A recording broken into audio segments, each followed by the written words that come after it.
Hi, this is Majinoni, and here's my review for the trade G.I. Joe Cobra. This is put out by IDW, and as you can see, this is just a self-contained trade. You don't need 3 or 4 volumes to go along with this, so this makes it actually really enjoyable in that respect. G.I. Joe Cobra takes place before G.I. Joe discovers Cobra exists, and it tells the story of a secret agent by the name of Chuckles. He basically was a G.I. Joe who never quite fit in as a soldier. So what Hawk did was he threw him out as a mercenary because he figured that's what he's best suited at. And his job, in a nutshell, was infiltrate blank organization, do what you can. You're probably going to have to do some bad things, but ultimately get to the next boss. And then so on until eventually, you reach the top dog. And, I'm sure they can probably even prevent some bad things from happening along the way based on his intel. Well, an organization recognizes Chuckles' talents, and they go to recruit him, what they basically say is, look, we've been following you, we know what you're capable of, we want you to join our side because we're the cream of the crop. We're the boss's boss, and we know that that's what you're looking for.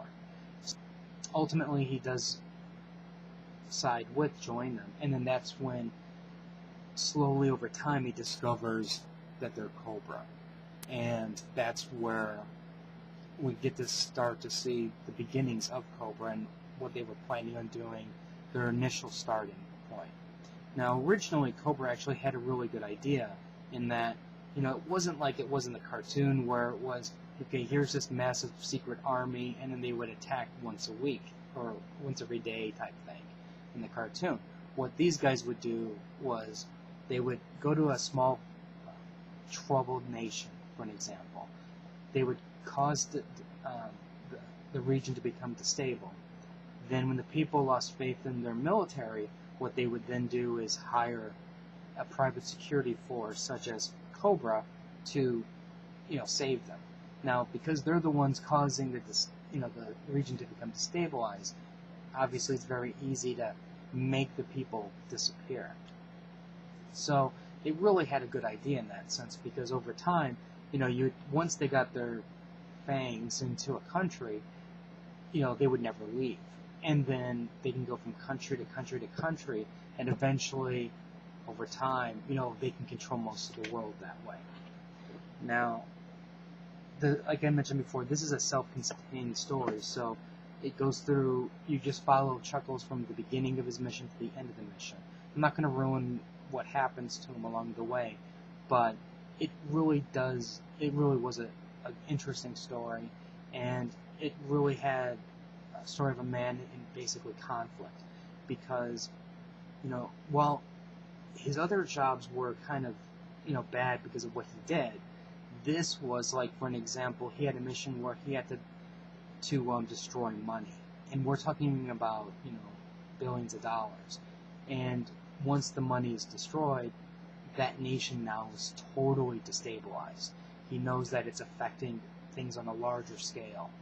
He's killing innocent people, he's training mercenaries to kill his friends, and it's really, he's definitely a man in conflict. But he ultimately knows that he's on the side of the right. Or, I should say, he's trying to convince himself that he's on the side of right. Also, with this, you don't really meet Cobra Commander or Destro or people like that. But on the plus side, you do meet Tomax and, I think how you pronounce it, Zambot, the 2 twins.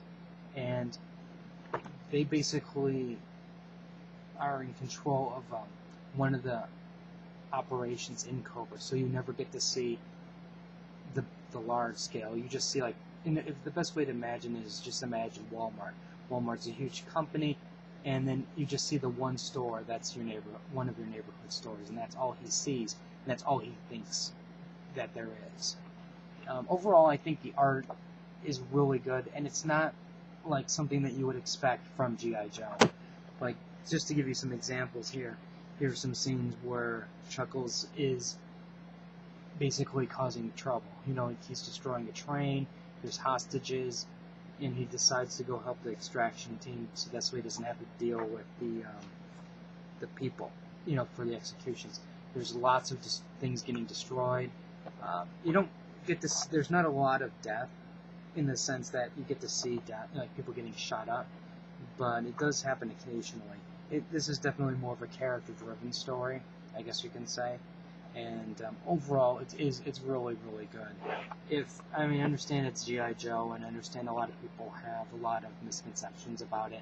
And, you know, I'll be the first one to admit that I'm in that boat also. But I kept hearing in certain podcasts, G.I. Joe, G.I. Joe. Certain titles were always coming up. And so I decided to give it a try.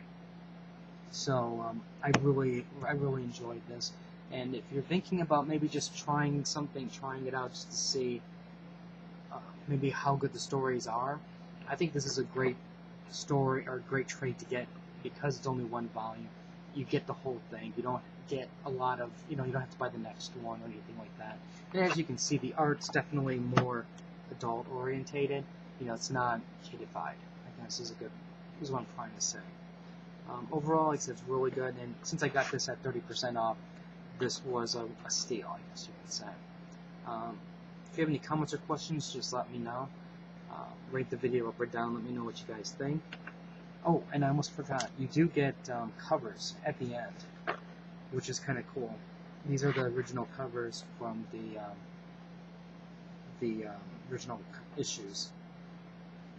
So, I mean, like I said, I'm telling you, it's a lot different than what you think. Like what you would expect from a G.I. Joe book. But anyways, subscribe to the channel, and I'll have more reviews and videos up later on. I'll probably have much about Avengers Academy and Ultimate Mystery up maybe tomorrow or so. So until next time.